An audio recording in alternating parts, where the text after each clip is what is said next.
Greetings, Gremlings! It's not Monday, and we're here streaming one of the random games that I've picked up for free. I think this one is on Epic? Yeah, that sounds about right. Something about space trains? I don't know, I played a little bit just to make sure it worked and to see what kind of gameplay it was. Cause you know, some gameplay doesn't work as well for streaming. So we're gonna start a new game. If you die, you can only continue with a new captain. If you die, you can reload or continue with a new captain. Let's be nice to me. I'm bad at video games.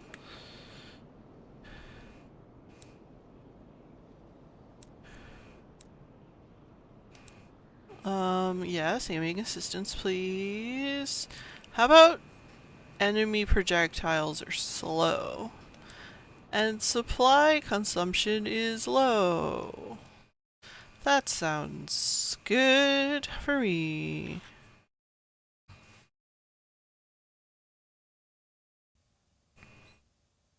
Chorister bees will always attack if you are carrying chorister nectar.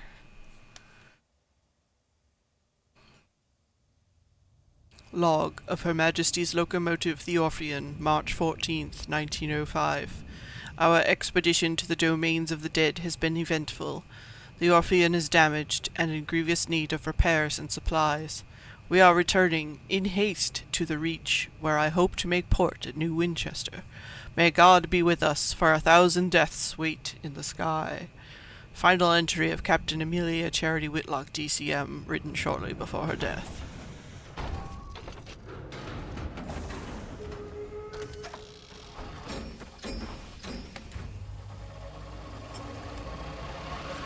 See how my soda opening skills are today.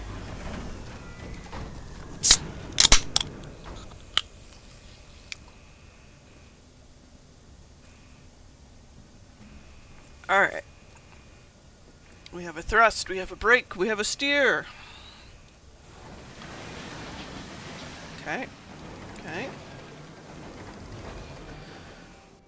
You have returned to the Reach, an untamed sunless span of the heavens, London's new frontier, a celestial garden run wild. Oh, dodging. That's encouraging. Can I hold it? No, it's just a quick juke. Your journey back from the Blue Kingdom was tumultuous. Your locomotive is damaged and Captain Whitlock badly wounded.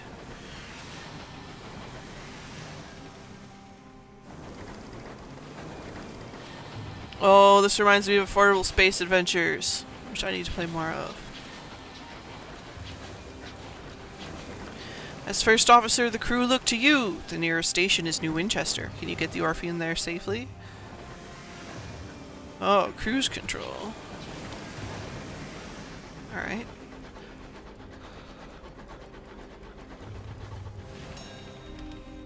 Much to the relief of your stokers, you find a barrel of fuel among the detritus.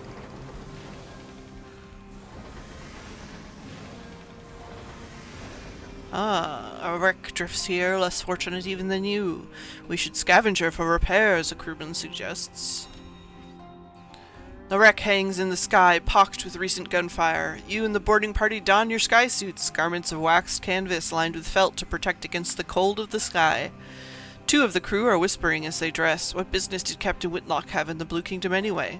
Why the devil did we trespass on the districts of the dead? You silence him. Now is not the time. Alright, we're gonna leap across the wreck. The gap between the two engines isn't wide, but the endless fathoms of heaven gape beneath it. You jump. Your stomach lurches with vertigo as the stars blaze above you and below. The air of the heavens is thin and torn by unpredictable winds. Then your boots hit the running board of the Ozymandias, and your leather-gloved hands fumble for a hold. One of your companions throws you a line and you lash the two engines together. Only then do the rest of the boarding party follow you. One of them forces open an exterior hatch, and you clamber inside. Her interior is cold, unlit, and whistles with wind. Your party's lamps spread buttery light over the narrow paneled passages. You make your way towards the hold, stepping over bodies crumpled crumpled in the corridor. Unfortunately, your way is blocked. A bulkhead has been mangled inward by a well-aimed barrage. Okay. Okay, we have an iron skill. Iron is the skill of confronting and overcoming. Veils is the skill of deceiving and evading. 75% chance of each. Let's go through the window on the far side. Because I usually prefer dexterity sneaky builds over straightforward strength ones. The rest of the boarding party follow you without enthusiasm. You recall the first time you climbed outside an engine helping the captain to fix a leak in an exterior pipe. The wind had shrieked, buffeting at you. You asked the captain what would happen if you slipped. You fall, she answered tersely. But where to? You asked. She looked down, then up, then back. The sky's depths spiraled all about you. Away, she said, and you heard her fear. Back in the present, you tumble back into the Ozymandias through a shattered window. Your party spill in after you, glad to be back inside. You have reached the Ozymandias' hold, a ruin of smashed cargo and spilled supplies. Hopefully, somewhere amidst the detritus, you can find parts to repair the Orpheon and restock your stores. Conduct a thorough search. Your companions work quickly. The Ozymandias' hull has begun to creak. Your actions on board may have compromised its integrity. You find enough food and gear to restock your supplies, and enough spare parts to make necessary repairs to the Orpheon. The food will need to be thoroughly thawed, of course, but you've eaten worse in the skies. "Oh-ho!" cries one of your party, prying the lid off a long crate. It holds a cannon, still nestled in straw. Another crewman pulls a battered birdcage from a pile of ruined cargo. Within the cage, something winged and furred opens a sullen eye. You examine your finds. Alright, we got 4 supplies and 15 hull. The Ozymandias emits a long, juddering creak. Your boarding party exchanges nervous glances. From the chaos of its hold, you have retrieved repairs and supplies and discovered some useful equipment. A gun that could be mounted on your locomotive, and an educated bat. Oh, it's a bat? That's awesome. Her own weapons were damaged during your fight from the Blue Kingdom. That leaves you vulnerable. Mount the Jerusalem cannon on the Orpheon. The Cotterell and Hathersage Jerusalem fires single shells to a good range, more or less accurately. You order 2 of your party to get it back to your vessel and fit it immediately. The Ozymandias groans again. The structure shudders spasmodically. Liberate a diffident bat and employ it as a scout. The heavens are wide, so locomotives use scouts like bats to locate things of interest. Ports, resources, wrecks like this one to scavenge. Hell yeah, we want a bat. The bat treats its rescue as an inconvenience and immediately begins haggling over pay. You offer to put it back in its damn cage and leave it on the Ozymandias, at which point it becomes more polite. You doubt it will last.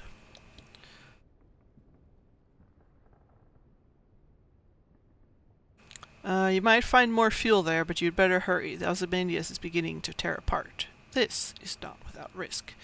Push our luck, push our luck. The wreck of the Ozymandias screeches as its metal buckles and tears. You press on through the shuddering corridors, searching frantically for the engine room. Send a smaller party ahead to retrieve the fuel. Hearts is the skill of convincing and enduring. And mirrors is the skill of investigating and deducing. I will go. Oh no, I failed. The engine room is grey with spilled ash and littered with corpses. Little has survived the Ozymandias' ruin. You search fruitlessly for coal, but linger too long. As the wreck is wrecked with final violent tremors, you race back to the Orpheon. With a dying groan, the Ozymandias splits in 2, sending shards of splintered plating spinning into the sky. Several of them bite into the Orpheon, mauling its hull. Stoking your engines, you steam away from the collapsing wreck. You are restocked at last and rearmed. Oh no, we lost 10 hull. I think we're still at net more than we had going in, so... Hey, we can push the debris around. Press right to send out your scout. Go forth, little guy! How's it going? Open my chart. Which is my chart? This is my chart. Status, officers.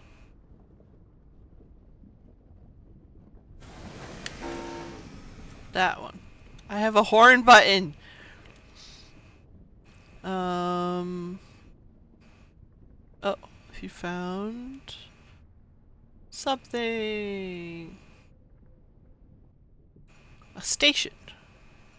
We should probably head out there. Head over there. Primary fire. Oops. What? Oh, the walls of the captain's cabin are lined with a hodgepodge of curios from across the sky. Captain Whitlock lies in bed. Black marks cover her skin like a monstrous brand. When she coughs, coils of acrid smoke pour from her lungs. Inquire after the captain's injuries. The locomotive's doctor attends her. His lips are tight.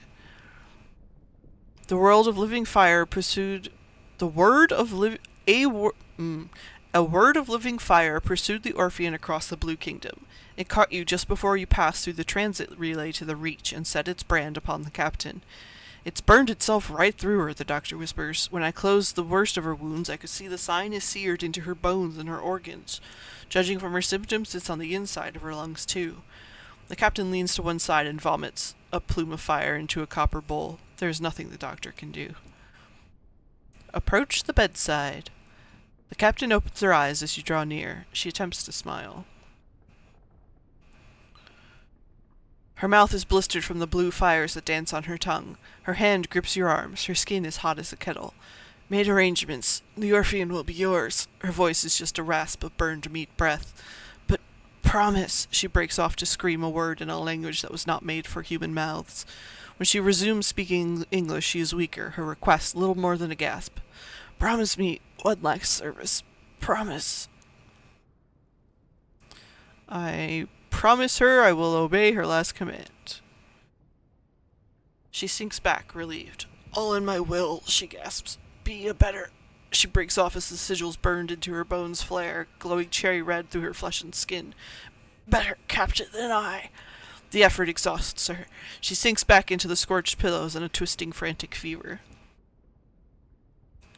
The walls of the captain's cabin are lined with... Oh, we did it. Take my leave. I have an engine to command. You leave the cabin in the scorched stink of its air behind and return to the bridge. New Winchester is farther than you'd like, and the captain hasn't long left. Left trigger. That's this one. Pew pew! Got a train whistle. Whee! Oh shit, there's something moving over there. Ugh.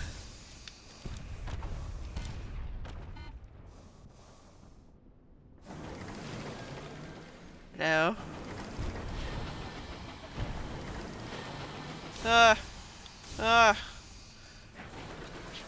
No! I'm stuck. I'm not stuck. I'm okay. I'm okay!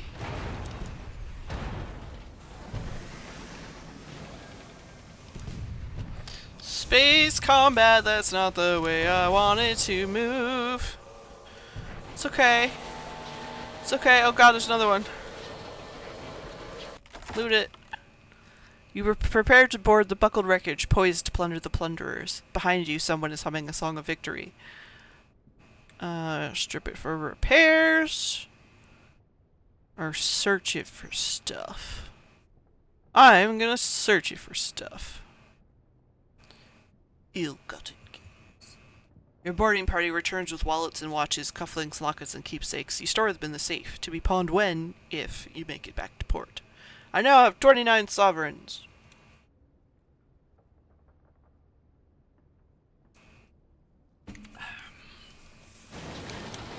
Oh god, I'm still drifting.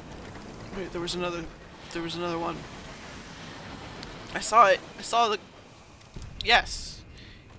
Shit.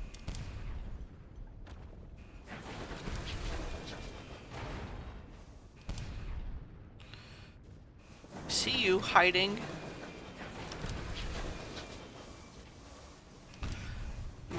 Curve my bullets.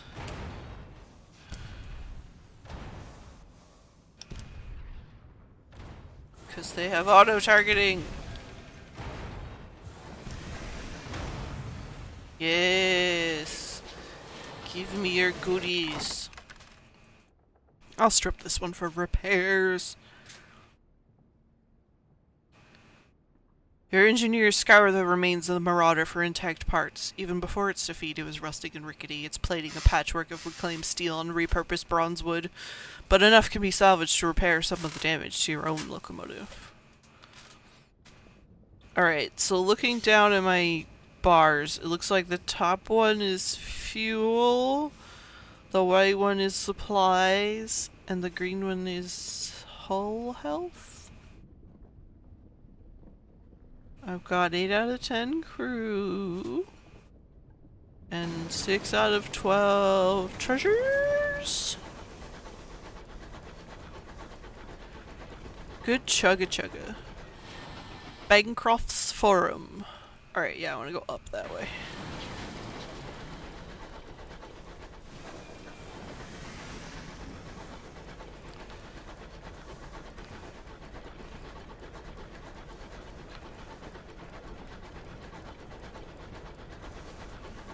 Cruise control is pretty good because it's just forward and then I just have to worry about steering. Hello. No Winchester. You coast into the bustle, the din, the soot, the steam of Wolvesey Station. It is clogged with other engines, scrappy mining locomotives from Lustrum Way, weathered explorers gleaming with frost, sleek company vessels with bright brass fittings. No sooner have you pulled into the sidings than a brusque station master bustles over. He requests to come aboard. I must speak with your captain, he insists, brandishing a ledger. The usual formalities. Look to the Orphean's doctor. He had just appeared at your shoulder. His face is solemn. His hat is in his hands. He lowers his eyes. The crew exchange bleak, wordless looks. The Orphean itself feels suddenly more empty. The station master looks confused. You inform him that unfortunately Captain Whitlock has just passed. Ah, he says neutrally. Sorry to hear that. Very sad, very sad. He waits for what he considers an appropriate minute and a half before continuing. Alas, even amidst tragedy, the cogs of bureaucracy must turn.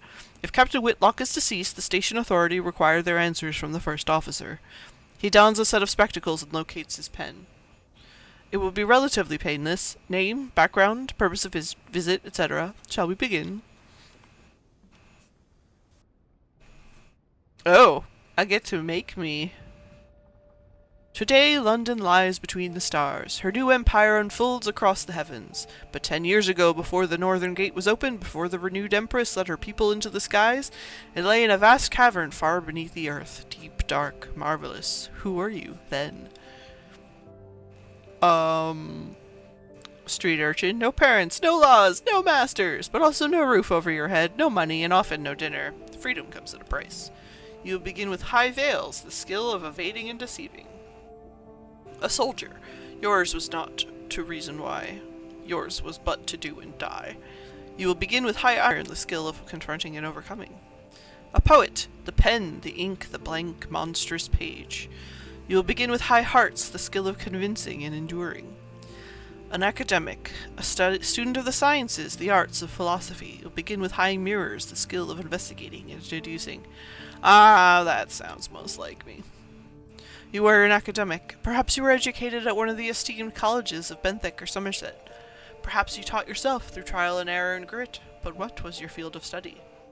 The practical sciences. Engineering, chemistry, anatomy, everything you need to break something apart and put it back together again. Increases your iron, the skill of confronting and overcoming, and affiliates you with academe. Language of the heavens. They call it the correspondence, the oldest of alphabets. It is maddening, revelatory, and occasionally inflammatory. Increases your hearts, the skill of convincing and enduring. Literature. Once the most indulgent of studies, now the most seditious. The Ministry of Public Decency has gutted the libraries. Crimes! Increases your veils, the skill of deceiving and evading, and affiliates you with academia. Yeah. We fight for the libraries. Choose an ambition. What does winning mean to you? Wealth, fame, the truth. You want a comfortable retirement, and by comfortable you mean extravagant. Many have made their fortunes out among the stars, many more have failed. Hey, Agnor! Oh, this is a Fallen London game? Okay, that makes sense. I know of Fallen London. I've never really interacted with it at all.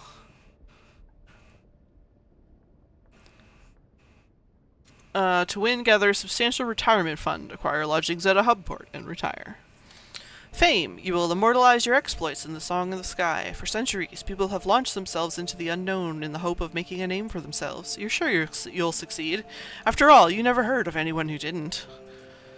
Gather stories of your exploits and write about them in New Winchester. Or, the truth. Even the stars have secrets, but they won't keep them from you. A message from an old friend begins an unwise quest to learn a secret that the stars hide. What drives you? Curiosity, justice, insolence? Whatever it is, it will be tested. Be warned, this is a demanding ambition, best played by a lineage that has already completed wealth or fame. Well, alright. It's not spoilers because it doesn't really tell me anything, because like I said, I don't really know much about Fallen London. But that definitely makes the like aesthetic and stuff make sense to me. Alright, well, truth is most of my vibe, but if that's one of the harder ones, then let's do fame. I get to pick a hat! Okay, first we start by taking everything off.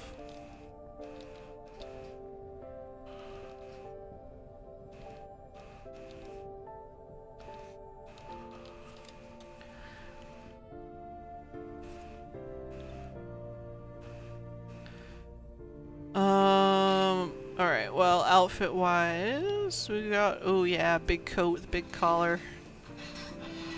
That seems appropriately academic. I love that, though.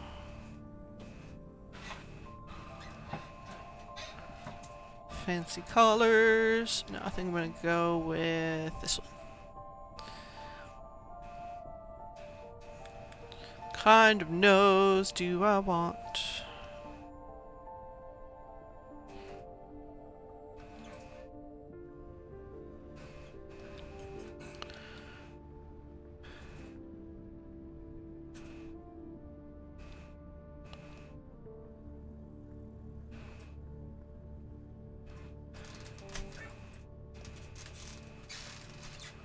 Sunglasses?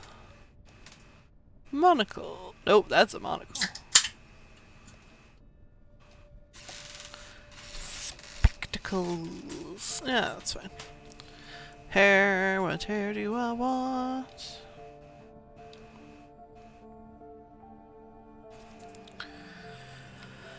When I had long hair, I would almost always go with messy buns for hairstyles. But now that it's short and messy... Whoops! Whoops! Okay, good, it saved it. Like, that's what I would probably go with then. But now I'll probably go with that one, because it's just kind of down and loose. Or that one, actually. Oh, I can have a train conductor hat. I can have a top hat, that's very good.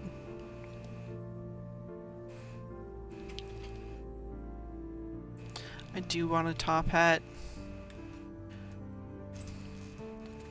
Term of address. This will determine when people call your captain, but your captain's gender is up to you. Oh, that's cool. That's a good way to do it. It's like, who cares about my gender? I'm a doctor. Administrator, secretary, intendant, nurse, comrade, brother, sister, reverend, madam, sir, citizen, captain, my lord, my lady, specialist, doctor, professor, officer, archivist, principal, administrator. I'm going with archivist.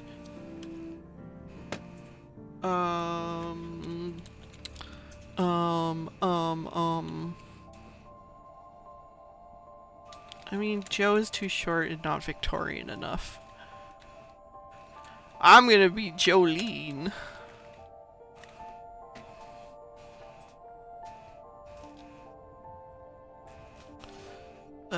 Confirm. How do I confirm that?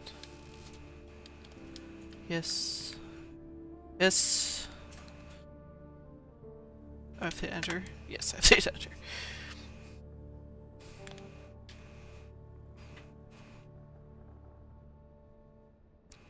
Alright.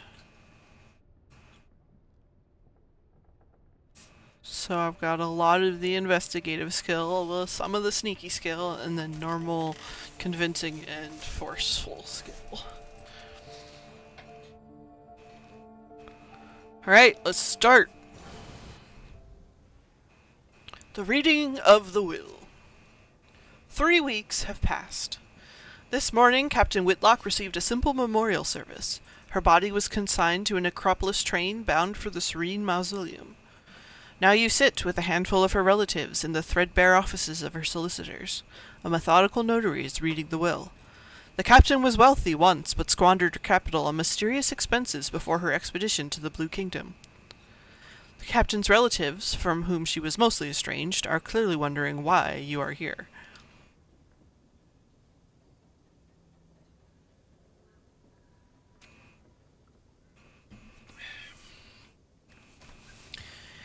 In a final codicil, the notary announces, Captain Whitlock confirmed the possession of the Orphean was to pass to its first officer.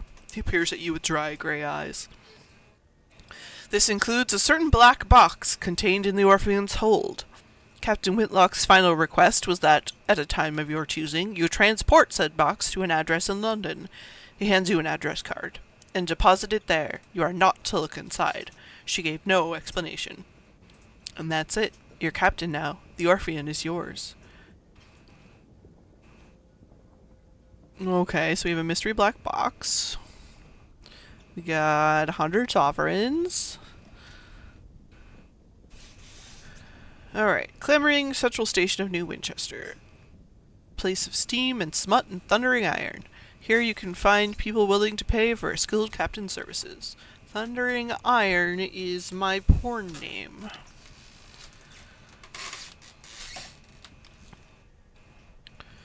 Alright, we got a couple different shops. And some stories. And some things to do in this city. Oh, there's a bunch.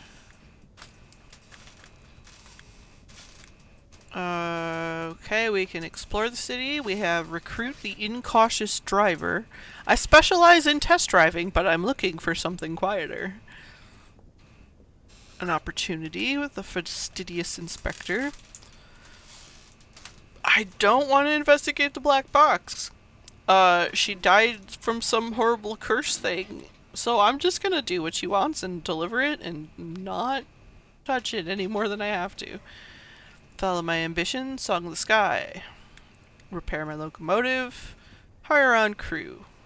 I have 8 out of 10. I'm probably okay for now. Let's start with the fastidious inspector. Excuse me, Captain.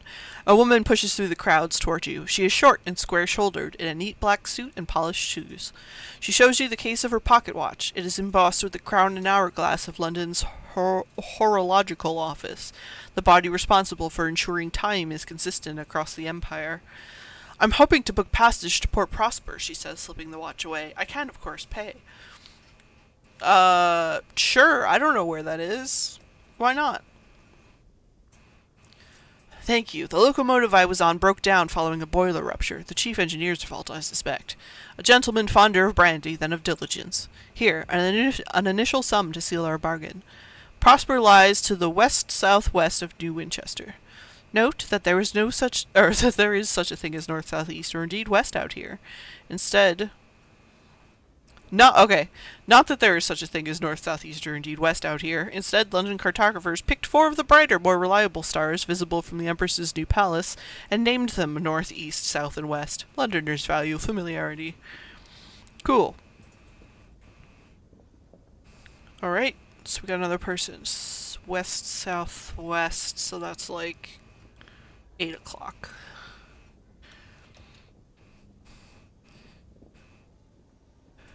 Okay, let's explore the city. The smoggy, clanking, singing, stamping, thronging, frantic heart of the Reach. A never-expanding port of soot-smudged glass and bright steel spilling across a drifting, mist-wrapped archipelago. Its factories thunder. Its engine sheds ring with hammers and hiss with steam. Locomotives chug into sidings for repair, or flare across the sky and away into the high wilderness. Opportunity. Learn about trading. Successful skyfarers fund their expeditions by dabbling in trade. Inquire whether there are any good trading opportunities available. Visit the Promise of Days, a club where seasoned captains gather to trade stories and share advice with younger skyfarers. Inquire about the Winchester War. How goes the war?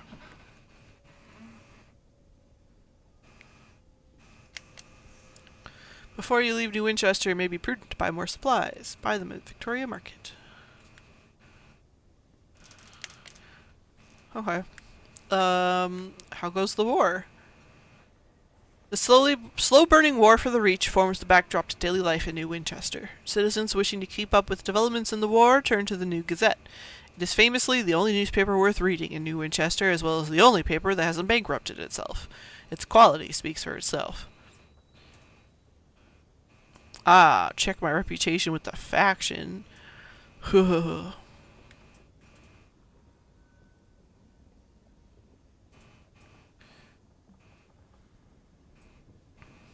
Who's in charge here? The Assembly runs New Winchester from Victory Hall and seeks to strengthen its hand in the Reach. London's proxy, the Windward Company, however, maintain a considerable presence in the Reach. Although New Winchester is still neutral ground, tensions are mounting within and without the port. Cool.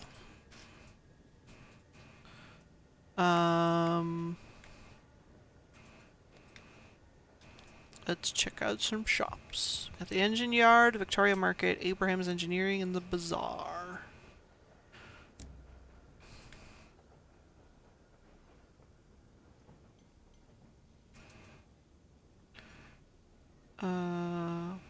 Oh, I see. Okay, so those bars both go up to 6, I guess? Or so that together that'd be 12? I can carry 12s.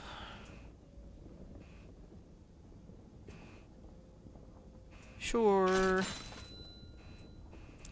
Get a little more, just in case. Let's go to the bazaar.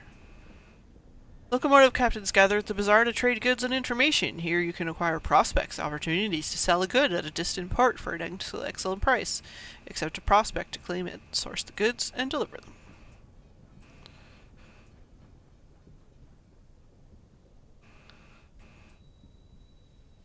I feel like I'm gonna wait till I have a better sense of where things are. Ah, nope. Hey, let's go forward first.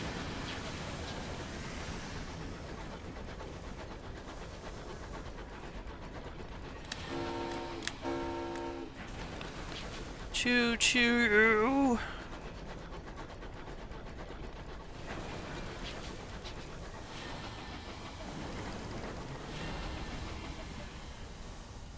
Ah, Victory Hall is where the other people rule from. The Assembly, a coalition of independent-minded settlers colloquially called Tackities, gather and argue here. Deliver port reports here to receive rewards and win the Tackities' favor.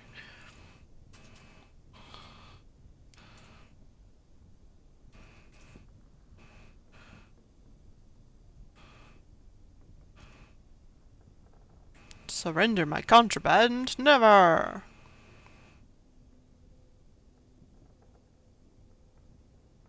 Alright.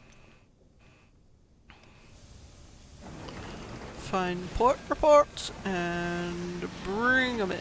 Alright, so we gotta go south, or west-southwest. So that's this way, I imagine. Wait, what's that? Company House. The Windward Company. London's proxy. Alright, so we're gonna go this way, I guess.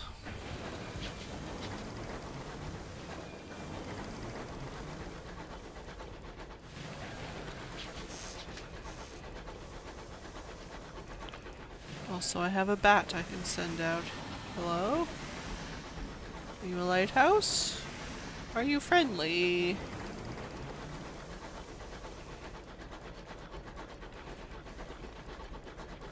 Cast cool shadows, though.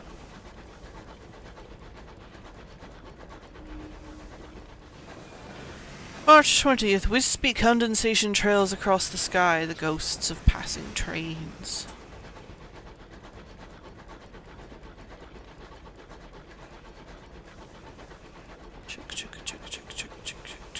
I don't like that skull meter. I don't know what it is. And I don't like that it has a little bit of red in it. That it's like glowing.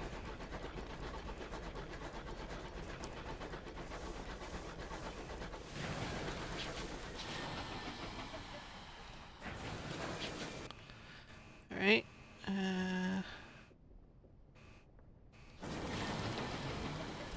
Send out the bat. Your scout has nothing to report except that sky is vast and the winds bite. Okie dokie. Marauders prowl these dim groves in defiance of nearby New Winchester.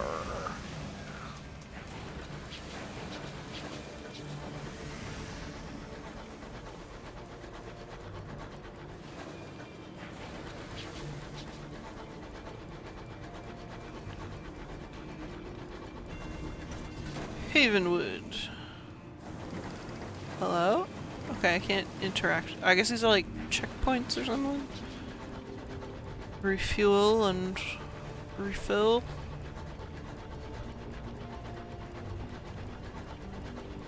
Also, how's the game level for you all? Because it's kind of loud in my ears. I wonder if that's like my wanted level. Like I'm in the danger zones.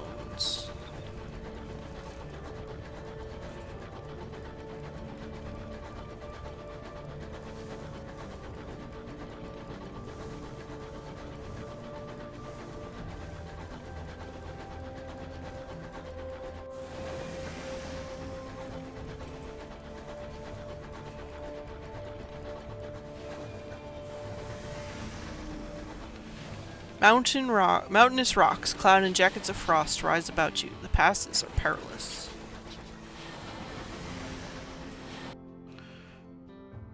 Oh, what's that? It's an eyeball. It's a wonder. Alright. I'm gonna go look at the wonder. Oh, wait. There's stuff over here.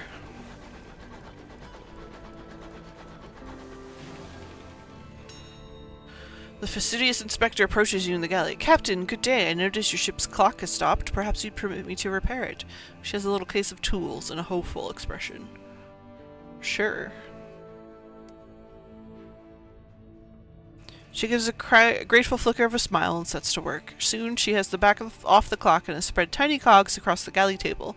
Obscure horology tools gleam brassily among them. Everything has a place. I appreciate the opportunity to keep myself busy. Staring too long at the stars is harmful to the temperament.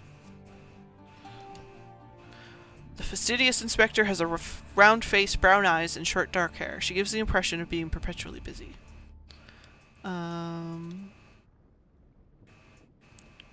Compliment her skills. Her hands are deft and sure. She polishes, she cleans, she reassembles. Thank you, she says, a small, embarrassed silence. Great, I can be awkward in this game too. What are the duties of an agent of the Orological Office? She sniffs. It is of fundamental importance that 10 o'clock on the 2nd of June in one corner of the Empire occurs at the same time as 10 o'clock on the 2nd of June in the opposite corner. How is an empire to function if it can't agree what day it is? Unfortunately, the process is complicated by the fact that time is less reliable than it was. The hours trade has seen to that. What?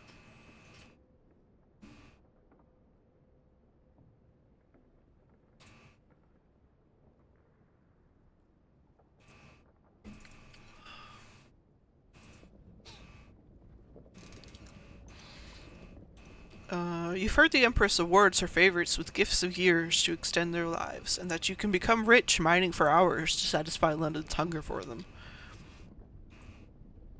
Oh, hours have more uses than that. We We use them to increase the efficiency of work worlds, to speed journeys to distant regions, to resolve overcrowding in prisons.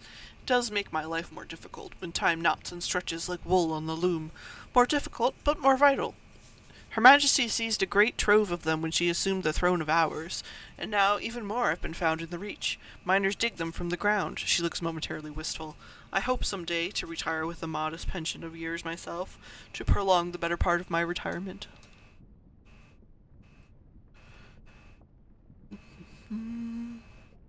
The wide, wild frontier, a sunless domain, but impossibly verdant, with gargantuan vines, cathedral-sized bronze woods, and livid fungal archipelagos. It has an uncouth splendor, but I miss Albion and the steady light of the clockwork sun. These sunless reaches are so misty and quiet, she pauses, but critical. The territories here are rich with raw hours, and enough vegetation grows on them to feed the whole of London, even if some of it is a dubious shape. What happened to the Reach's sun? And London has a man-made sun. How did Her Majesty defeat the old one? We warred and we won. It's not my area of expertise, I'm afraid. The suns made the law, they say. Now Her Majesty makes it. As for the Reach's sun, she looks through the window at the lightless stirring mists. I don't know. Do suns grow old? Do they die of natural causes? I think that would probably be better than the alternative, wouldn't it? Sure. Good evening. And to you, Captain. I think I shall make a cup of tea. Oh man, a cup of tea sounds great.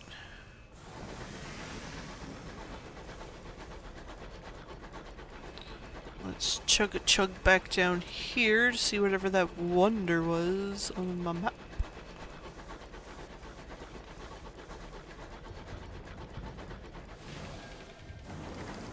Don't like those noises.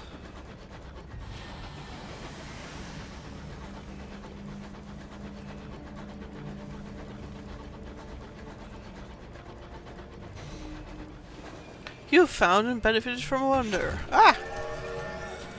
The inscription on the memorials to the unknown rat is dedicated to those brave Ratisvapor who gave their lives in the early exodus to heaven. Ah, it's a memorial to the unknown rat. Okay.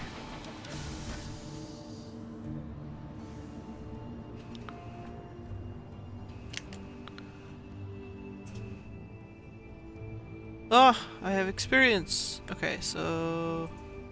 right trigger. Okay. Okay. What do the winds of fate hold in store? An interlude in red and gold. You lost your mind once. They put you in a splendid hotel managed by a cheery gentleman who would determine when you could leave. Alright, so I can get mirrors and veils. You came close that day to death. It left its mark. Get some iron. A scandal!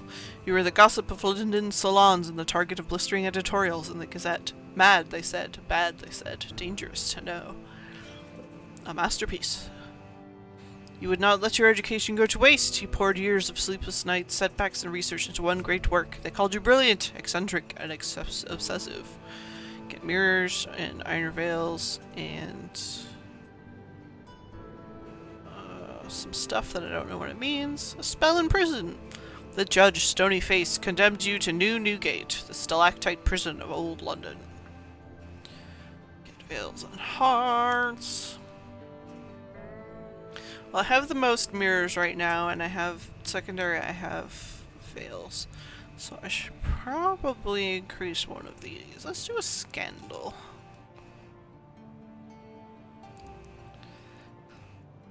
What was the incident that exposed you to the buffeting winds of public opinion? A torrid affair or a parade of debauchery?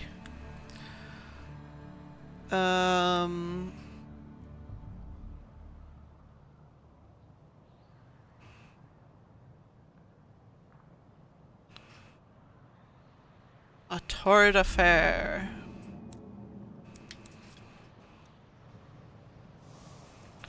Alright. Where am I bringing this lady?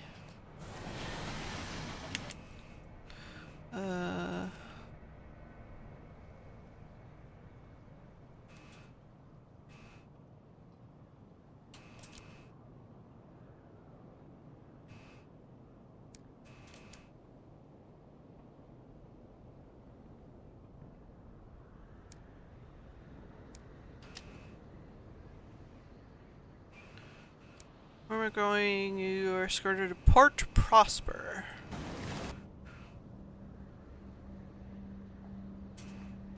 Could just be here. Who knows? Let's drive around a bit.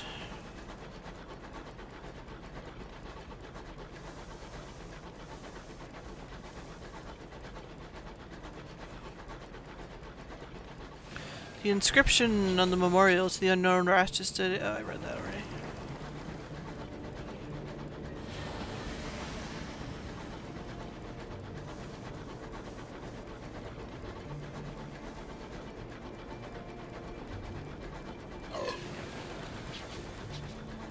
These are the borders of the Queen's March, first step in the long journey to Albion.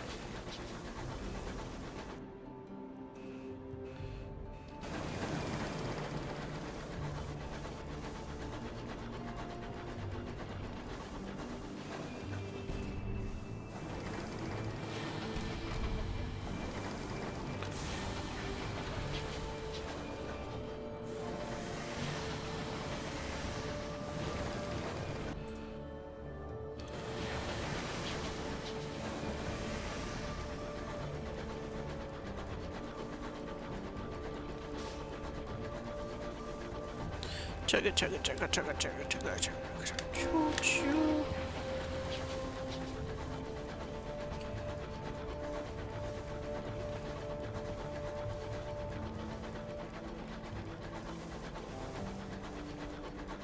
Lights in the distance, a stoker begins to sing a ballad about the chimneys of New Winchester. Oh. Young's found. Are you evil? Oh, it's a Tackety Scout. You see Aurora. Hi.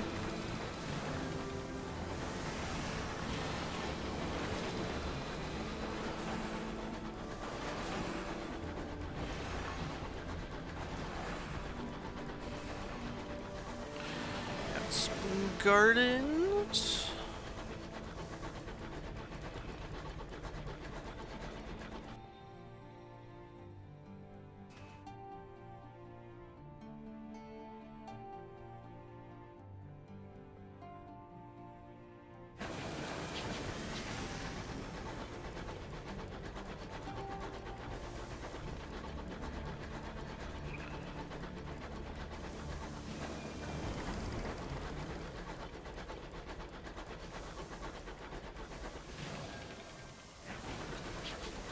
Whee! I can drift a train in space.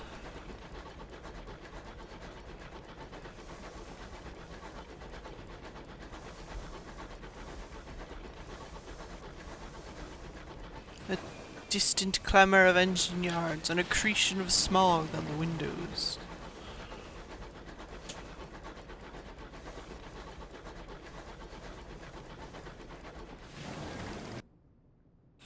Alright, let's try going straight across. So if we go west, and then slightly down.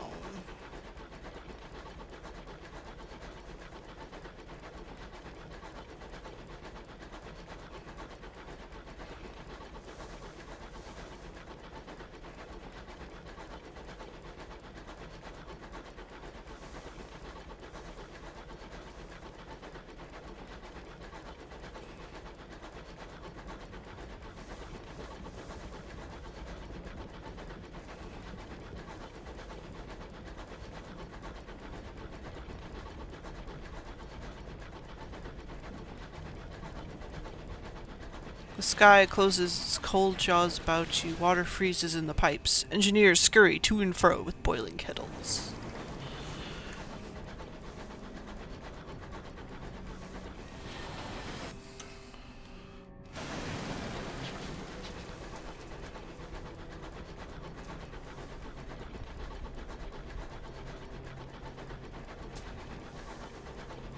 Oh, I see smoke.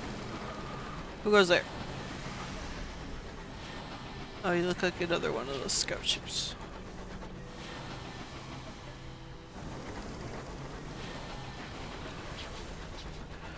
Schwarz's Oath.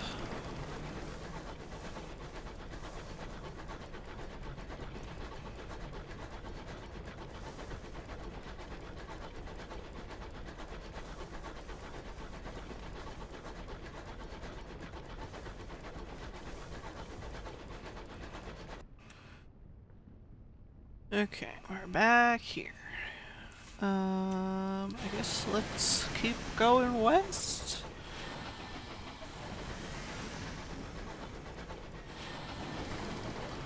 I've been going for almost an hour. Stunted Grove. Actually, I'm gonna silence is eerie as Stoker tries to sing to light the mood. His comrade hushes him. Well, let's see what this is.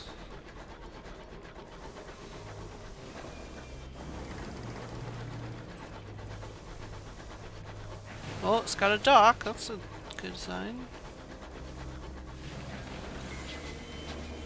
Hello. Caroline. Oh, I see. So I'm out in the wilds. The meter goes up as the marauders start to notice me, I imagine. Peaceful Carmine Institution was founded by the devils from London and dedicated to the betterment of the soul. Bothridge's A Tour of Heaven describes it as a cross between a spa, a sanatorium, and purgatory. She commends its bracing airs. Alright, I'm gonna take a quick break, and we'll be back in a couple of minutes. See you soon! And we're back.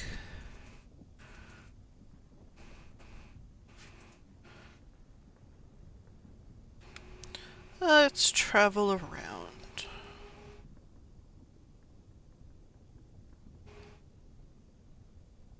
Before you can take the first step towards one of the terraces, a devil blocks your way. Not yet, I'm afraid. You must have permission from the presiding deviless. Some of our procedures are exceedingly delicate. We need to be certain you comprehend what you're seeing. He turns you in the direction of the center of Caroline. I'm sure she'll make time to see you.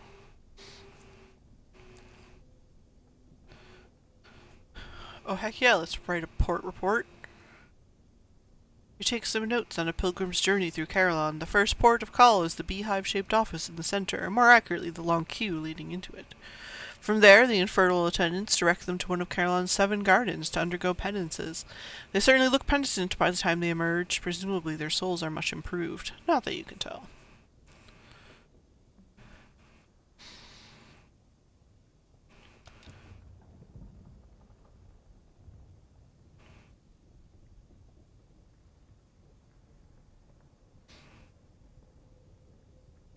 Greetings, Archivist. How may we stretch, strain, purify, and strengthen you now you've come to Caroline? She must be used to explaining, to newcomers and to those whose memories are attenuated by pain. Purchase an indulgence.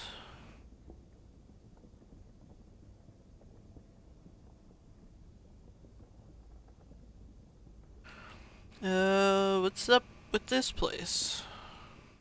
We do whatever is necessary to reclaim unsatisfactory souls, she says. She sits back in her chair, and you can imagine her making just such a pitch to the princes of hell. For humans primarily, though, we do attend a few other creatures elsewhere in the great chain. They come to us with souls that are stained, disused, in every kind of sordid condition, and we make them acceptable again. Most of those who come to us are volunteers. The rest are beyond the position of being able to volunteer, consigned to Caroline by their families or employers. Cool.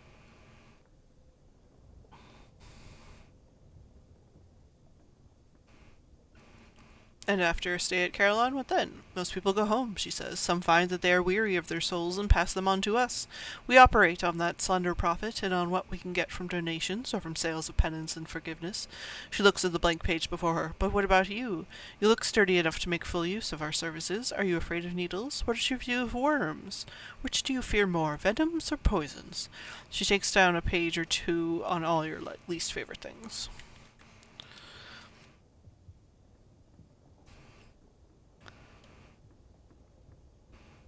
Listen, she says, you are free to make use of Carillon. Take a penance or two. Alter your soul. I think you'll find our services very imaginative. There is another matter I hope you will look into. A devil in rose-colored gloves. He used to supervise the gaslight terrace. He was removed from that position, but I fear he may still not be entirely aligned with the objectives of Carillon. If you find out anything about him, anything to his disadvantage, she looks grim, bring me the evidence and I will reward you. You want us to snoop? Alright.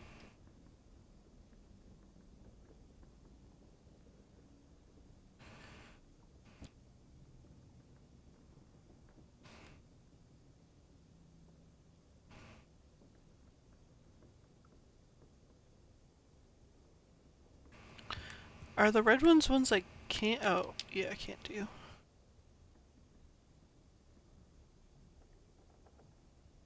Okay.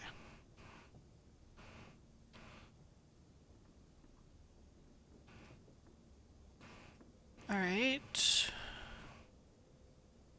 Enlightenment can be gained here, deprivation can be gained here, shift of perspective can be gained here, ordeal can be gained here, inescapable truth can be gained here. You need a flickering soul to be admitted. Garden of insatiable roses. Stained soul. You need a clear soul to be admitted. Well. I mean, I guess we'll go to the Gaslight Terrace, see what's up with this devil. Your companions are a lady in a buttoned cloak and a young male student. They talk among themselves about the seasonable warmth and about how the yellowish glow of the lamps does not show blue silk to best effect. Their words are commonplace, their hands folded and gloved, their opinions supplied by a respectable gazette. You have almost forgotten them, even while you're still walking together. The path descends by shallow steps to a broad terrace, as crowded as an imperial expedition. Gaslight lampposts are scattered irregularly across a flagstone terrace. Between them are stations, each containing a patient receiving a treatment. The supervising devils tend to these stations, stopping first here and there, like bees at flowers.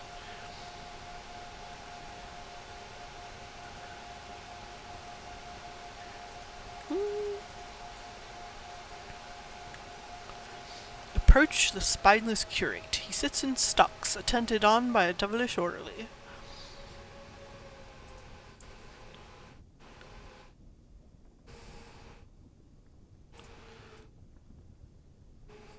I've seen something. In this light, it's hard not to see things. A devilish orderly jabs the curate with a needle. At the sight of the jab, the curate's skin goes lavender. I'm being treated for not believing in God. I've tried everything. Prayer, fasting, long weekends with a professional saint. None of it worked. My sermons were suffering. My bishop complained. It hasn't helped? I have dreams of snakes and angels, he says. It hasn't made me a mystic. I don't think the devils are real either. Just men with funny eyes, aren't they? The devilish orderly smiles with extra teeth.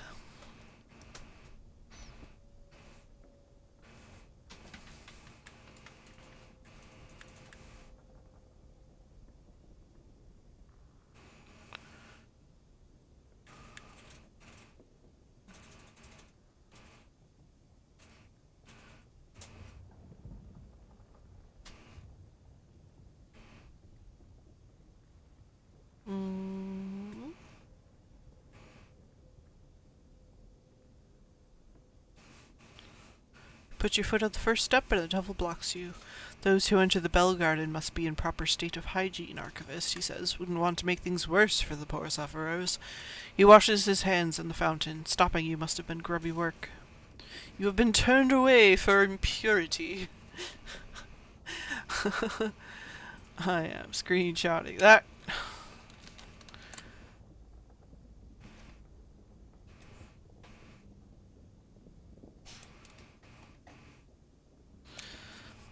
That seems like a reaction image that'll come in handy.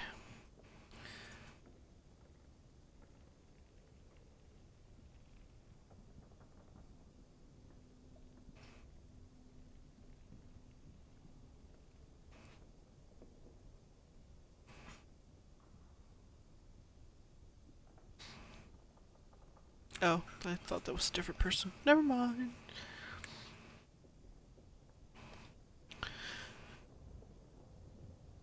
I don't really have stats to do things.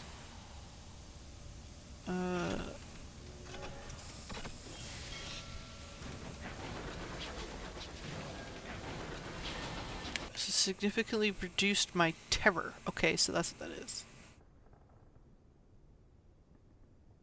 Oh, okay, so the longer we're out in space, the higher the space madness gets. I getcha.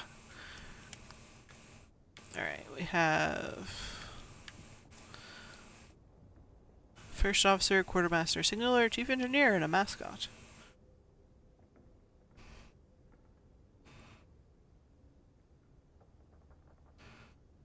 Crate of nostalgic crockery. Oops.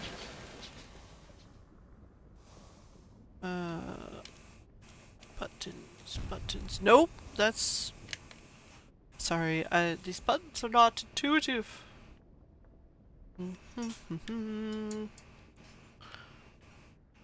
Inventory. Alright. This is what's in the hold. What is this? That's the Shivering Jemmy. That's our engine. We have... Oh, okay. So we have the Jerusalem, we got small armament slots, we got auxiliary slots, we have our little bat. The scout slot. I don't know what these are. Other slots. Our possessions. We have one passenger. We have one black box. We've got a port. And we've got my train. Minimum safe banding numbers. Okay, so I need at least 6 crew. Okay, that's good to know. Where are we? We're west. So let's start going south.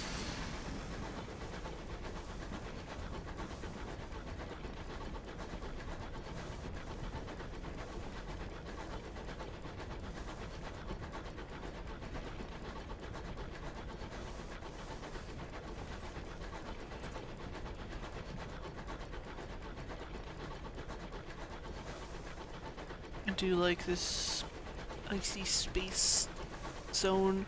The Byzantine Magistrate. We discovered the remains of an old locomotive, the victim of one of the innumerable perils of the sky. Ding! The wreckage gleams with frost. Its windows are dark, its engine silent. Perhaps something of value lies within? Oh man. The damage is so extensive that the whole chassis is on the verge of collapse. Tread lightly. 40%? I play too much XCOM, that's not worth it. Mourn the dead. My terror has fallen.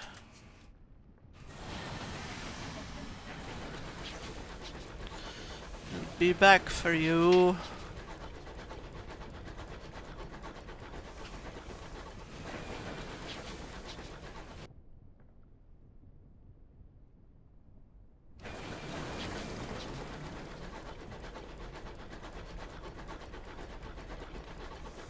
Very good sounds in this game.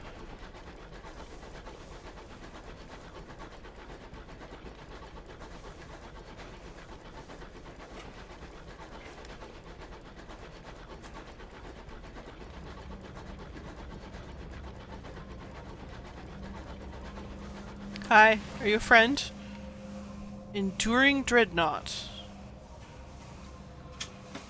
HML Laidlaw's tree. Hi! Hi! Oh. Oh, the tackety and the... Ah, I'm sorry!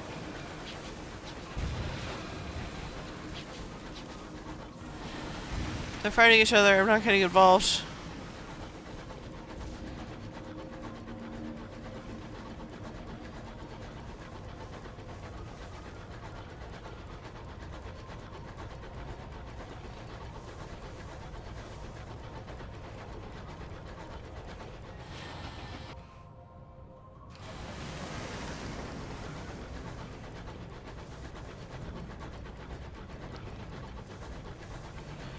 We're just going on a peaceful trip through space. Don't need none of that nonsense.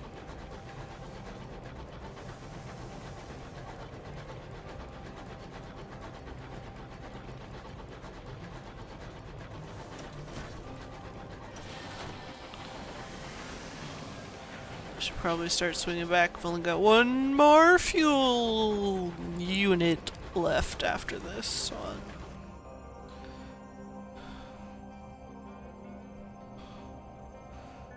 Oh, back at the memorial. The unknown rat.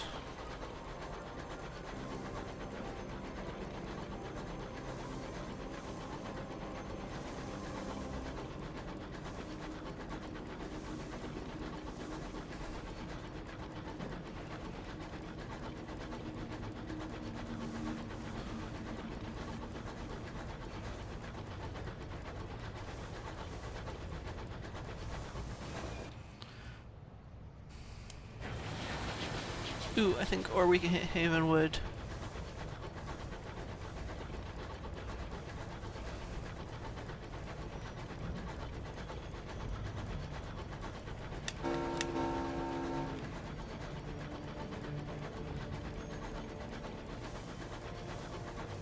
Hmm? Hello? Marauder, marauder, marauder, marauder, marauder.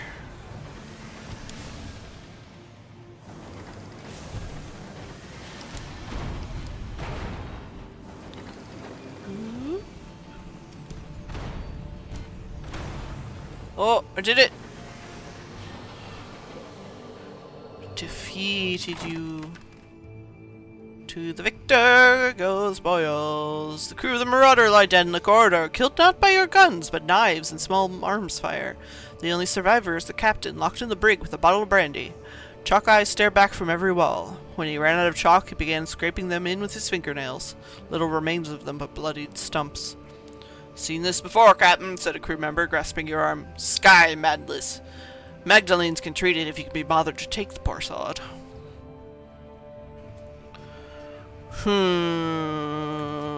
Alright, we'll be nice, but if he turns on us, dump him out in space.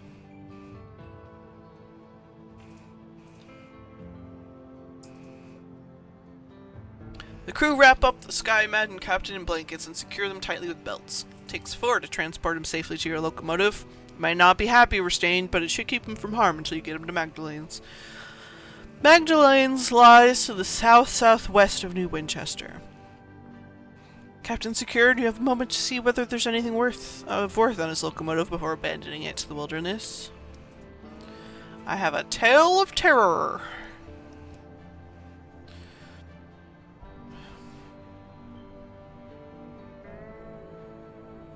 A distressingly odored barrel. The lid is gingerly removed. All breathe a sigh of relief when Coke is revealed, black and precious, the captain's truest friend. Coke isn't like the... Oh, I forget what it's made of. It's a fuel thing. Alright. So it was like south, so we gotta like over here. How far does this map go? Oh, okay. Okay, so we have an edge to the map. That's, sort of reassuring.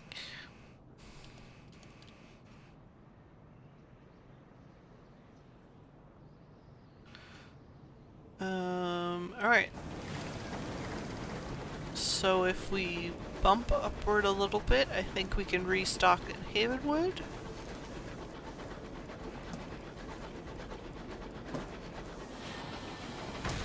Pretty please? Is that only the first time we find it? Oh no, it did. Okay. No, wait, that's the stuff from the ship? I don't know. Any case, where am I going? I'm going down. I do appreciate that we're in space, but they've just kindly removed one of the dimensions.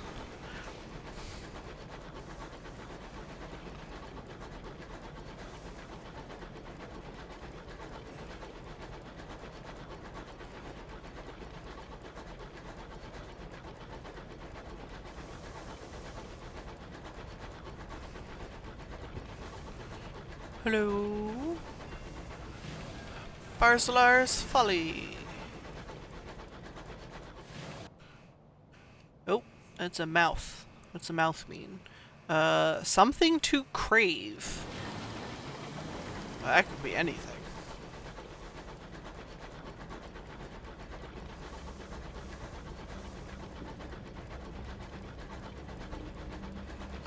These are the borders of the Queen's March. A homestead tucked away in a quiet corner of the sky. Hello. Settlers who live so far beyond the edge of civilization relish the hardships of solitude. They will fiercely defend their small territories, but occasionally welcome company and trade. You sit down beside a cold, silent homestead. The windows are boarded, the door locked, but the foliage in the garden hasn't grown wild. It was abandoned in a hurry and recently.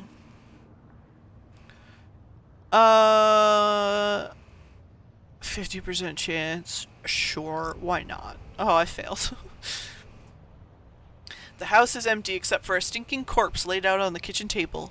A tablecloth rapidly discoloring has been laid over it for modesty. Boxes under the table contain old crockery, which must have been imported through the avid horizon in the first days of the Empire's expansion. Oh, cool. Now we have 2 crates of nostalgic crockery. And 10 terror. Great. Wonderful. Wait, nope, back. Oh god, I got a K-turn a train. Okay, now we're good. Oh, what's over here? Something grave. Sure, why not? And if this turns out to be bad, we'll just head back up to the port place.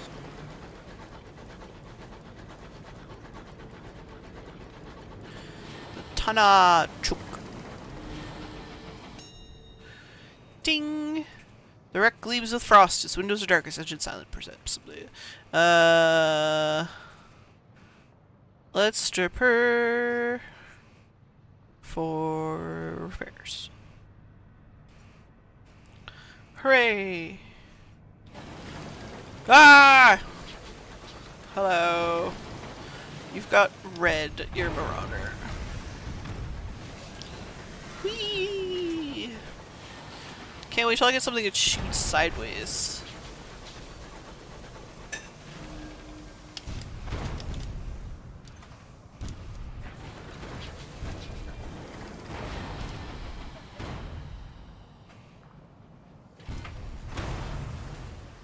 Gotcha!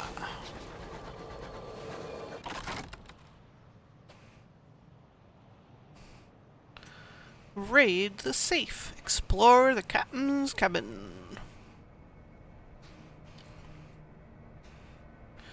Sovereigns.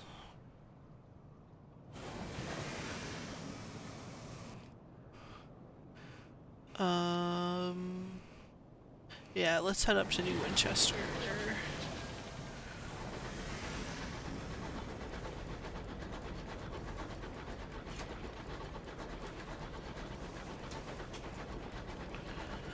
Doo-doo-doo-doo.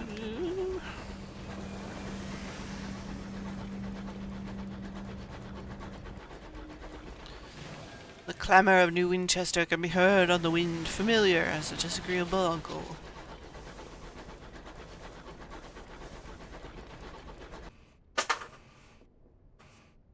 Yeah, we can check out a little bit over here first. We got a little bit of time. Send out the bat!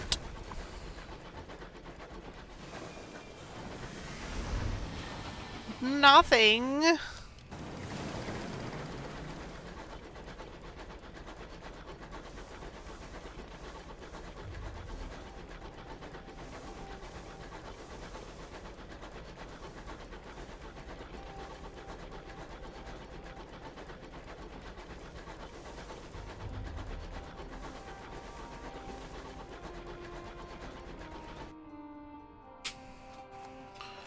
Oh, I meant to go up that middle bit.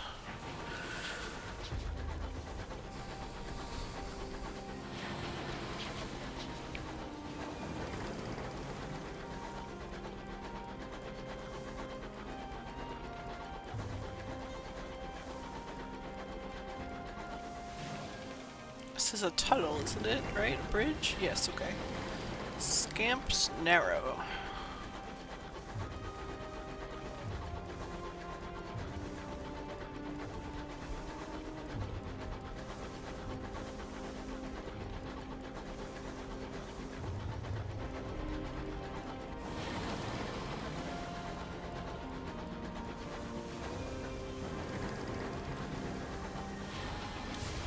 Wow!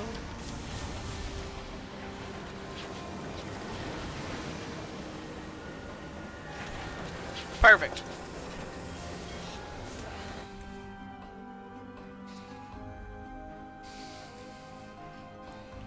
Scrubbed clerk begs a moment of your time. I represent Holliges, the banking house.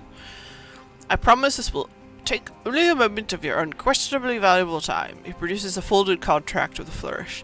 We hear promising things about you, Archivist. Very promising indeed. We would like to extend our services. We provide a secure solution for the storage of your assets, absolute discretion, and steadfastness unto death and beyond. We require only a signature. Oh, okay, so this is my storage thing. The offer is entirely complimentary, I assure you. At Holliges, we measure ourselves by the quality of our clientele. There, it is done. I am certain that this represents the beginning of a long and warm relationship between ourselves, and your lineage may it endure. I bid you good day, Archivist. You may access your bank in the central part of any region. You'll find it in the list of areas on the left-hand menu in dark. Select transfer items between your hold and the bank. Be able to access the contents of your bank from any hub port. If your captain dies, the contents of your bank will be inherited by your next captain. Okay.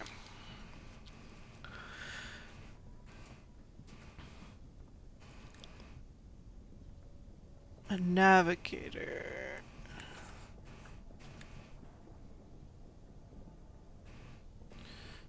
I think I'm good on crew for now. Crew. Alright.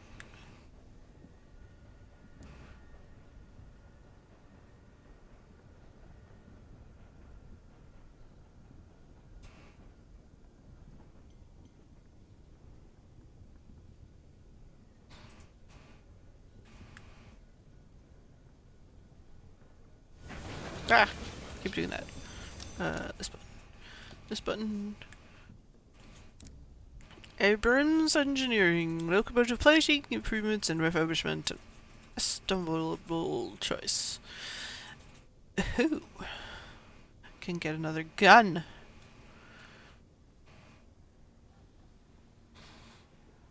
Cozy cabins. With extra fold-down bunks and some careful shift scheduling, you can squeeze a few more in. It will be snug, but that keeps the cold at bay.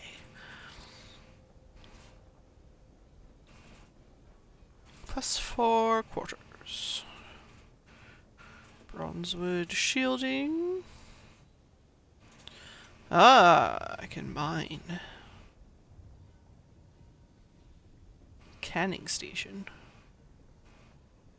Oh, sky beasts. Bleh. This gun is just called a bleh. Short-range, rapid-firing gun capable of quick turnarounds. Beloved by the short-tempered, short-sighted. Grimalkin. Additional cargo bay.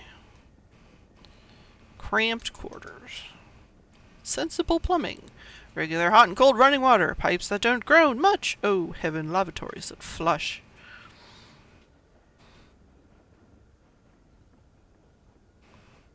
Winch and pulley.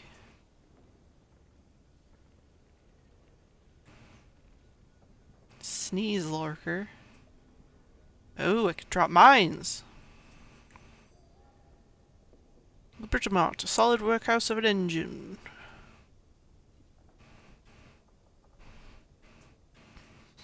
Interesting, interesting. I feel like some shielding would be a good idea. Mining sounds appealing.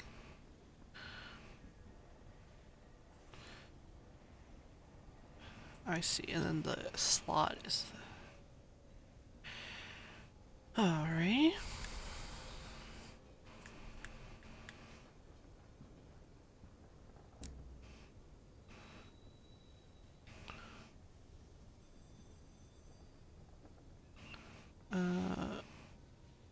have for? Need more supplies is what I need.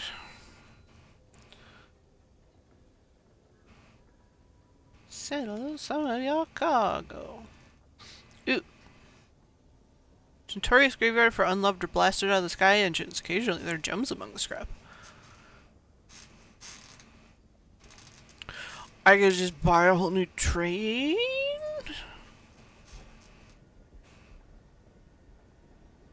Oh my gosh. There's a lot more to this game than I expected.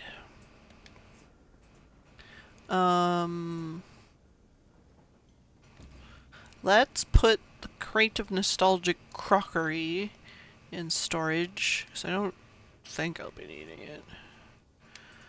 I guess if I do end up needing it, I just come back. Let's... I don't want to investigate. Like, I want to investigate, but I don't want to investigate. I promised I would just deliver it. Unless this tells me where I need to bring it, because I don't think he told me specifically. Captain Whitlock left it to you in the hold of the Orphean. Her will described it only as a black box, a description you consider to be an unhelpful understatement.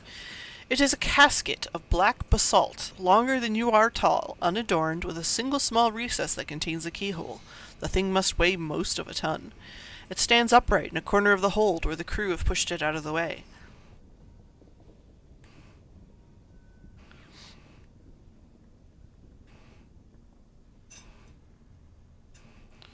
Captain Whitlock had it brought on board just before your ill-fated expedition to the Blue Kingdom.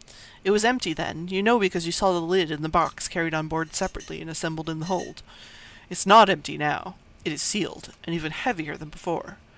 But you left for the Blue Kingdom shortly after the box was delivered and made no stops in the way. So whatever is inside the box now, Captain Whitlock found in the Blue Kingdom.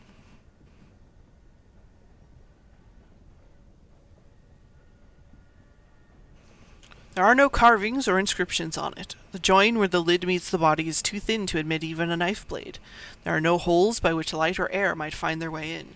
It is impossible to see inside without opening it. Even the keyhole has been engineered such way as to prevent peeking. The recess with the keyhole, though, as far as you can determine, that is a much more recent addition to the box. The stone has been drilled and chiseled away to create space for a modern metal lock.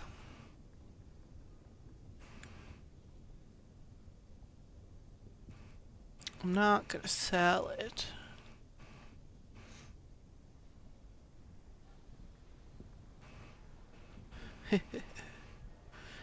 Detonate the lock with a modest explosion. Yeah, that sounds like a great idea.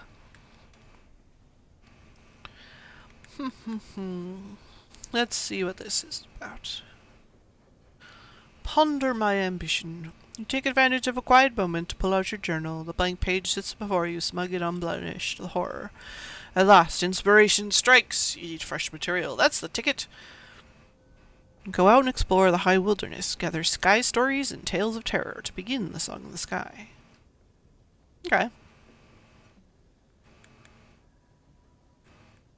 Let's go deliver my,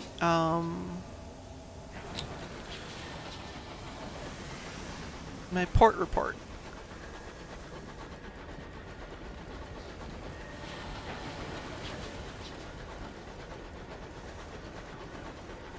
And I do want to drop off this passenger, damn it.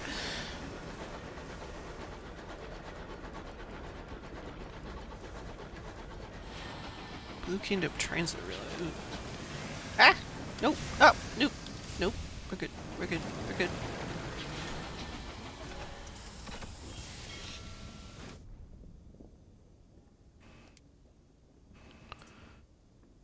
Deliver my port reports. This will influence the balance of power in the region in favor of the Tacites, the colonists seeking independence from London. Oh, interesting. Her skin is brown, her hair is beginning to grey. She wears a heavy unbuttoned coat. Metals gleam in the shadows behind its lapels. One half of her face is scarred from frostbite. She is enjoying a quiet cigarillo while her peers argue in the Chamber of Assembly. We talk for a while about life in the skies. When her cigarillo is just a stub, she says, I'd be grateful to hear your reports of your travels, Archivist. I suspect all manner of strife and imprudence is going to kick off in the foreseeable. I mean to be ready for it.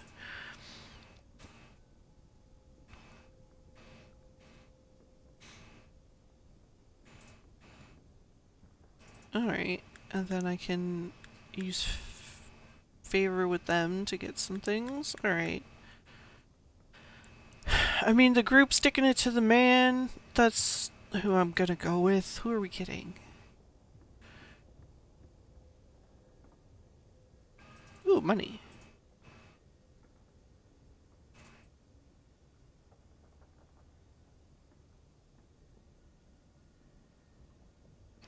Fresher than the bloody stovepipes. Cool.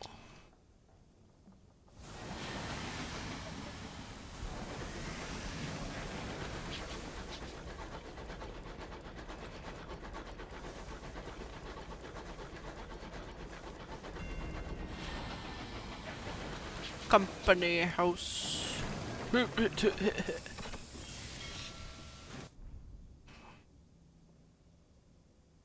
London's proxy does report reports here to receive rewards and win their favour. Oh, well. Oops. Well, at least talk to the person. Following the uprising, the fortunes of the Windroad Company fell in New Winchester.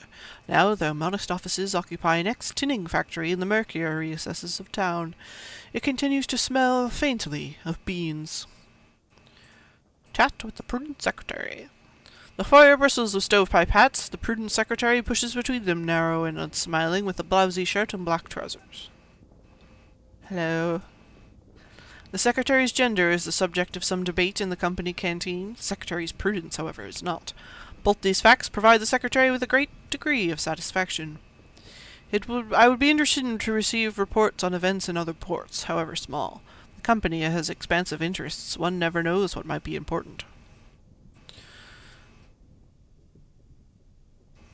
Okay, I like the people who want to break away, but also and be hot. So I want to give them all the secrets. Alright. So Magdalene's is somewhere down here. Let's keep checking out this direction, because I do want to drop off this passenger. Alright, so if that's from here, this is southwest. So west-southwest would be like here.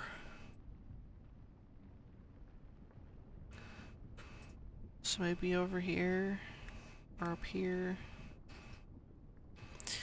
In any case... Choo-choo!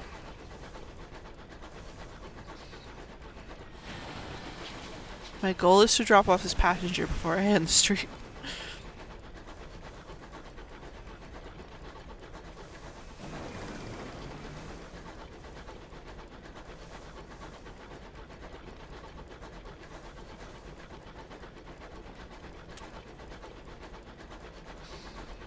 So I go west and then down.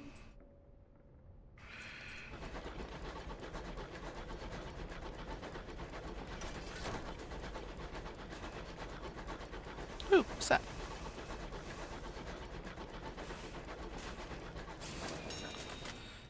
Long knuckle pass. Ooh, picked up more fuel, nice.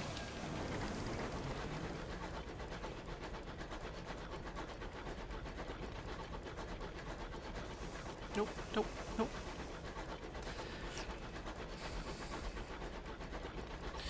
Left and right are directional to the front of the train, so when it's upside down, it's a little bit... throws me off a little bit.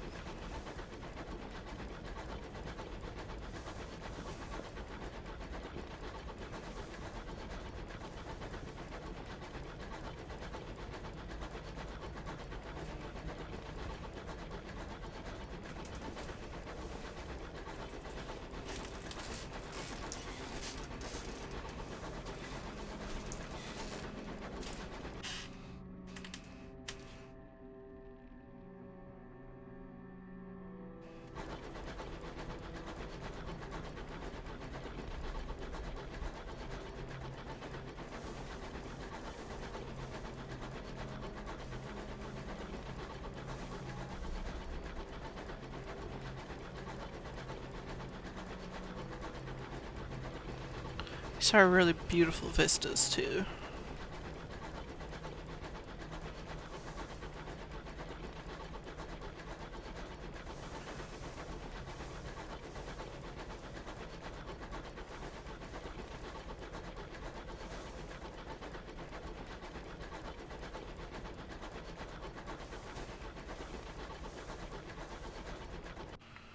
Alright, Sunset Grove, and I guess we can check here.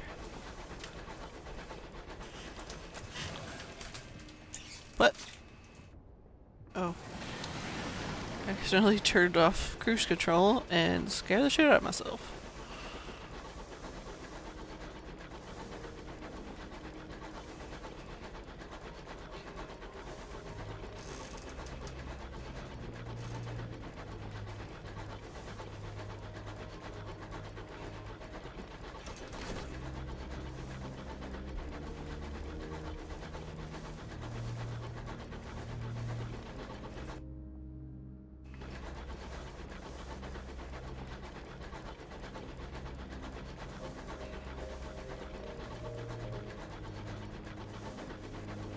Do wish there was a fast mode and a slower mode, but I imagine changing the engines and affecting their fuel consumption and power will affect how fast you go.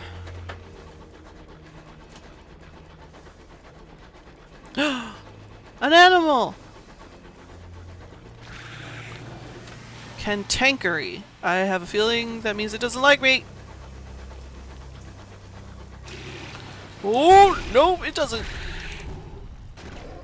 Oh, I exploded it. I feel bad about that. The Cantankerous are lumbering, half-fossilized isopods that will attack anything they disapprove of. Given that they are very ancient and murderously grumpy, that means almost everything. The largest chunk of the Cantankerous still lives. They can be slow to die, stubbornness perhaps, or the sluggish journey of signals along their calcified nerves.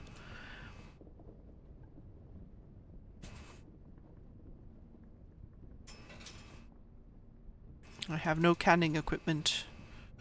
I have no drilling equipment. Its parting grumble is bitter and mournful. Your crew share tales of the Cantankerous to distract them from the noise. Oh, hell yeah, I want a sky story. Cantankerous grumbles at length in no apparent discomfort until its abrupt final silence. I heard, says the solemn junior signaller, that when their world was dying, they didn't fix it or try to leave. They just burrowed into its crust and slept until the end. It crumbled around them and they woke amongst its fragments. Thank you for the sky story. Whee! Which way was I going? Oh, that's the thing. It's like the remains of a thing. An abandoned signal box. Window cracks have accreted a filling of moss-green dust. Once white paint is yellowed and peeling. The signal box possesses a faded dignity like a beleaguered butler. It was designed with pride to be part of that great folly, the Isambard line. Inside, beneath a desk covered with rusted levers, is a luggage trunk. Captains in dire need can borrow from the cash inside, but custom dictates they must later replenish it.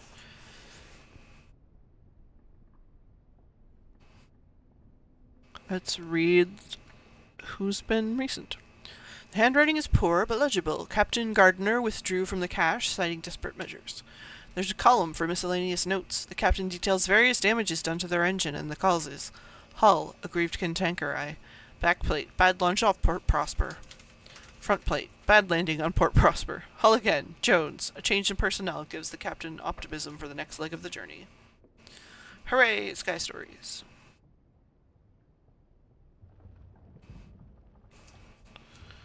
I mean, I don't need anything right now. We can leave it. And also, we must be near Point Prosperous. Point Prosper, whatever it's called. Ooh, ooh, ooh. The Korpov. A wreck! The wreck gleams with rust. I could reduce some terror. 50%. Success! Your signaler fetches their signal lamp and flashes a patient message into each portside window. There, a faltering glow burns in the frost. Someone has struck a match. You dispatch a boarding party. They retrieve a survivor who is eager to sign on and a hard worker, if surly from their long isolation. We got a crew and some experience. Hooray! Alright, my guess is it's here. Nope, not that way. Go this way. Whee! Go around it.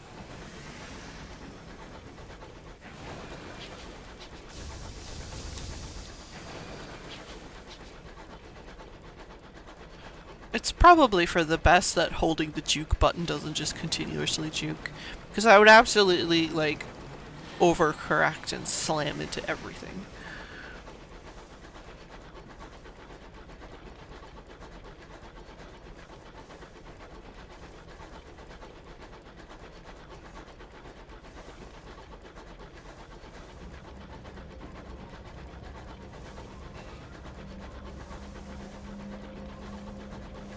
Hello? Are you shooting at me? Oh, no. You're... Oh, you two are fighting again. No, leave me out of this! Leave me out of this! Leave me out of this! Excuse me. Pardon me. Coming through.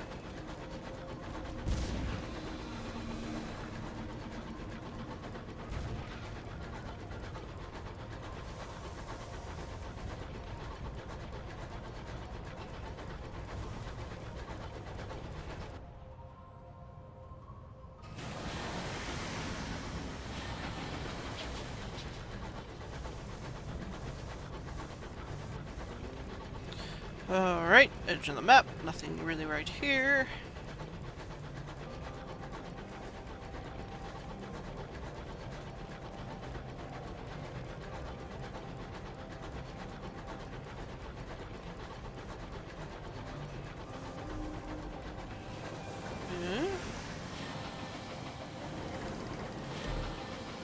I don't have a saying.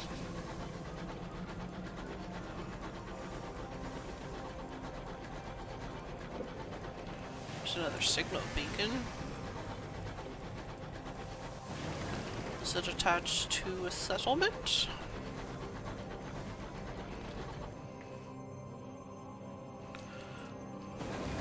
Sending out the bat. Oh, what'd you find? Ah, aha! Oh, that's probably it. Good job, Batty.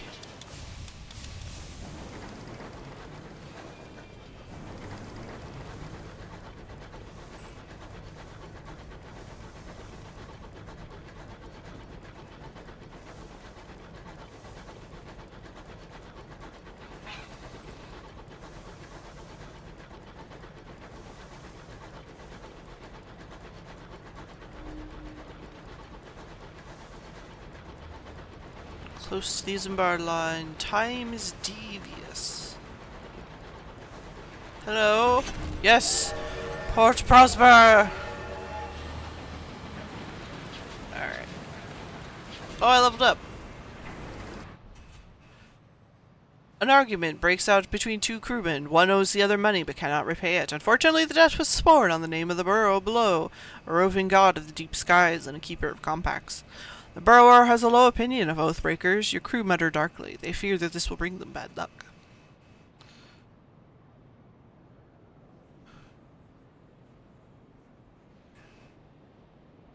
I mean, I'll pay it. Just chill out.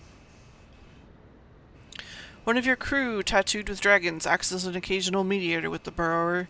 She conducts a simple midnight ceremony in which you recite the promise that was made and immediately pay the amount owed. Your purse is lighter, but the debtor, the deady, and the mediator seem happy. Outside, the sky's fogs are thick as soup. The burrower below is watching you. Cool.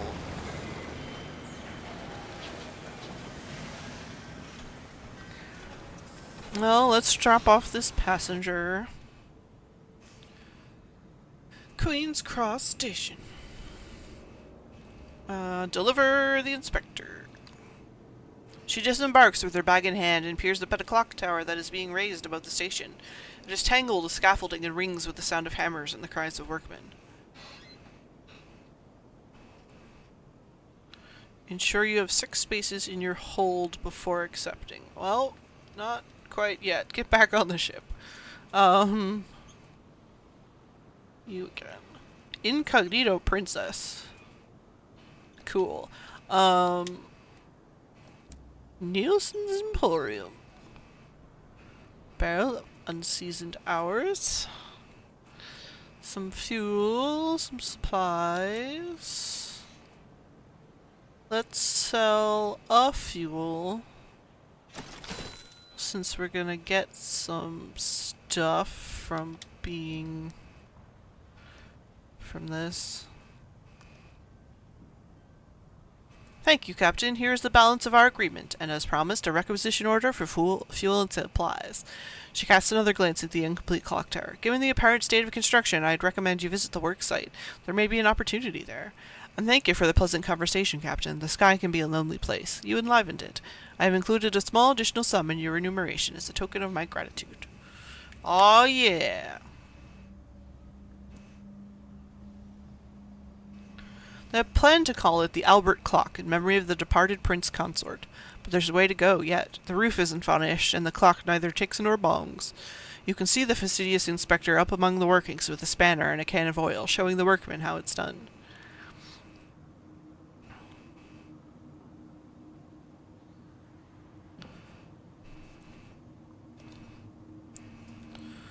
Bronze wood, the foreman wheezes bluntly. Wood consignment. They sell it at the trader's wood and palmier in plenties, I hear.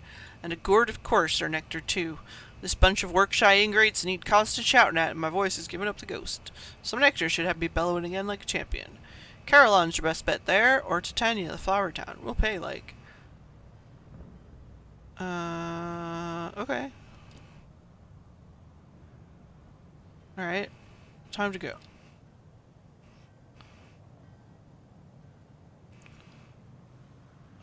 Right apart report. Apparently it's the Feast of the Red Saint. Gaudy banners fly over the painted rooftops of Point Prosper. The smog of the East End is hidden away by giant posters displaying dragons at varying degrees of vivisection. The cramped streets are clogged with people. Wealthy West Enders promenade about the amusements, while impoverished East Enders work in stalls and huddle by the chestnut fires for warmth. A painted dragon pursued by knights is chased through the crowds to a chorus of "Ho, the riding!"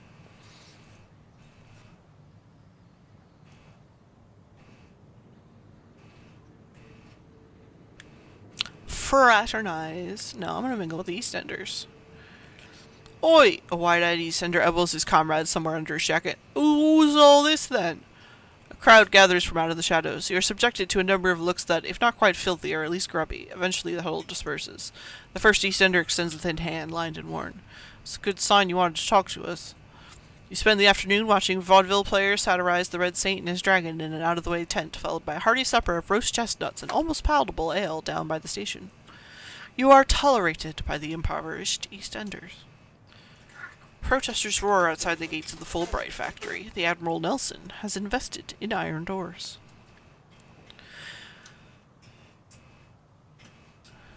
Oh, it's Lamas. Alright. I'm gonna call it here for today. Thank you for coming with me to check out this game. It's definitely interesting, and I really need to look into Fallen London stuff because I feel like it would be up my alley, but for some reason I've never really like crossed paths with it in any substantial way. But yeah, so that was a bonus stream. Monday we'll be back to Pathfinder. Thursday I have D&D, and Friday I'm showing a movie, so I probably won't do a stream then. So I'll see you next week. Thanks for hanging out. Good night, Gremlings.